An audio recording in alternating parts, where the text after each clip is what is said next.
Donc, je m'appelle Catherine Azavi, je suis forbachoise et depuis 6 ans, j'ai réouvert un centre de bien-être spécialisé en dermopigmentation, en anti-âge, en épilation laser et aide à la minceur. Dans ma manière d'être, j'avais un besoin par le biais du dessin et de l'écriture.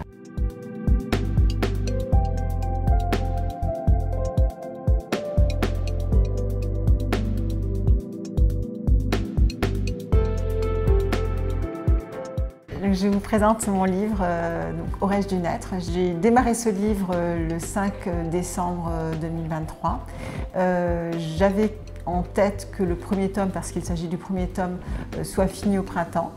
J'avais besoin d'écrire pour que le monde aille mieux. J'avais besoin de dessiner en parallèle. En fait, j'ai rencontré beaucoup de monde dans le cadre de mon travail et notamment une personne qui s'appelle Kishi et qui est d'ailleurs le personnage de mon livre. Et cette personne m'a touchée et j'ai décidé, en fait, je lui ai demandé si je pouvais raconter son histoire et parce que Kishi n'avait pas la force de pouvoir écrire et ni même la capacité de dessiner, donc je lui ai proposé, à partir du moment où elle me disait toute la vérité, d'écrire et de dessiner pour elle. Dans le cadre de ma profession, je vois des gens qui vont pas forcément très bien, ou et souvent on se rend compte que quand on va pas bien, c'est que quelque chose a été raté dans sa vie. Ça peut être le démarrage de sa vie, ça peut être son activité professionnelle, on se dit mais qu'est-ce que je fous dans ce métier, ou ça peut être l'estime de soi, et des choses que Kishi a su me raconter et je trouvais ça essentiel de pouvoir l'écrire dans ce livre. Et donc ce livre, je le considère comme une Bible pour pouvoir se sentir mieux. Et peut-être que je suis un petit peu encore gamine dans ma tête, mais l'idée c'est qu'avec ce livre, en fait, l'homme arrive, l'homme, quand je parle de l'homme, je parle de l'humain, arrive en fait à savoir qui il est, à savoir dire non, j'ai pas envie, parce qu'on n'est pas obligé de plaire à tout le monde, et que ça parle aussi des enfants, où les enfants n'ont pas l'obligation de faire ce que leurs parents leur demandent de faire. Voilà, ça parle de la maladie, de la différence, parce qu'aujourd'hui, quand on vit dans un monde et qu'on est minoritaire, par exemple, on est autiste, ou on peut être comme Kishi, gauchère, et bien, il faut s'adapter à la majorité.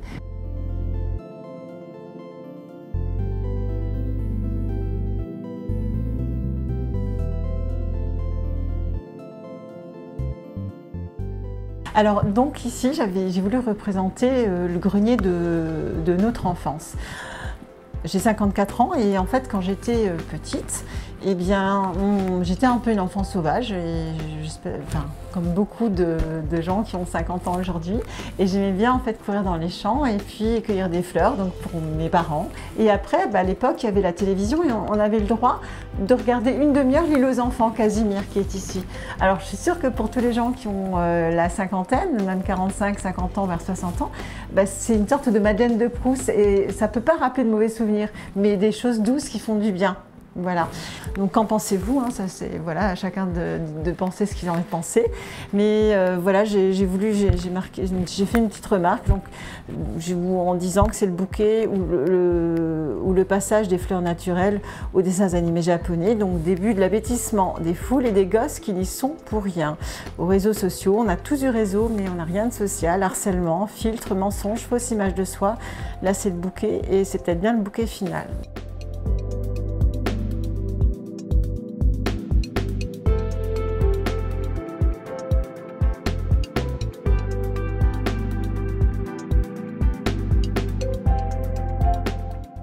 J'avais une envie irrésistible en fait de dénoncer quelque chose qui m'agace. En fait, donc du coup, j'ai dessiné plein d'enfants, d'origines différentes, et de religions aussi certainement différentes. Les enfants, ils sont là en train d'écouter des adultes parler et leur dire, écoute, toi, tu vas pas avec celui-là parce qu'il est une black, tu vas pas avec celui-ci parce que c'est un musulman, tu vas pas avec... Donc, et les enfants, ils sont là en train d'écouter les adultes, ils disent mais pourquoi ils veulent nous séparer comme ça? Les enfants n'ont pas besoin de créer de différence entre eux, mais ce sont les adultes qui leur disent bah non, voilà, tu peux pas aller avec celui-ci, tu peux pas aller avec celui-ci, et puis voilà.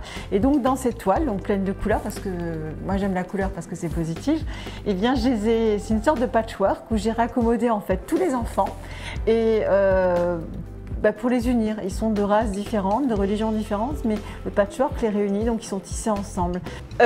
Alors en fait, cette toile résume finalement donc tous mes tomes, parce que voilà, donc pour ceux qui liront, et j'invite tout le monde à lire mon premier tome parce que c'est un véritable médicament.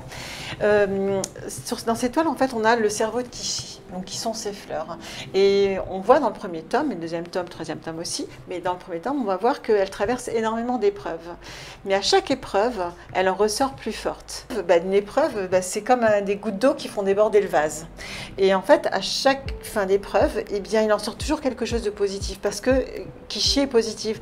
Elle a des moments où effectivement elle se sent pas bien, elle dit mais bon, et puis d'un seul coup ressurgit du positif, et puis c'est pour ça que dans cette toile en fait, voilà, les gouttes d'eau font déborder le vase, mais il en sort quand même des fleurs et une nouvelle aventure positive. On avance, on continue avec de nouveaux projets, quoi.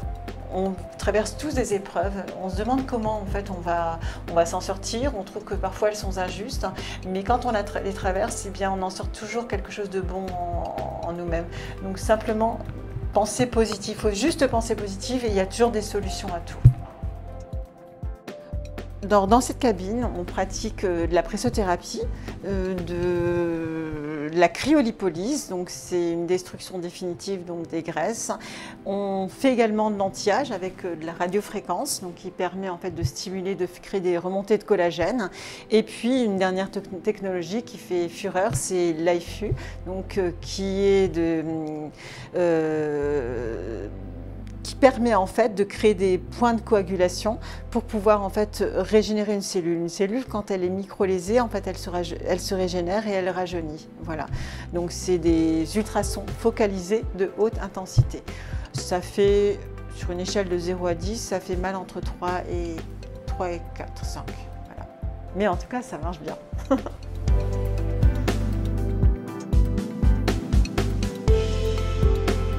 À bientôt!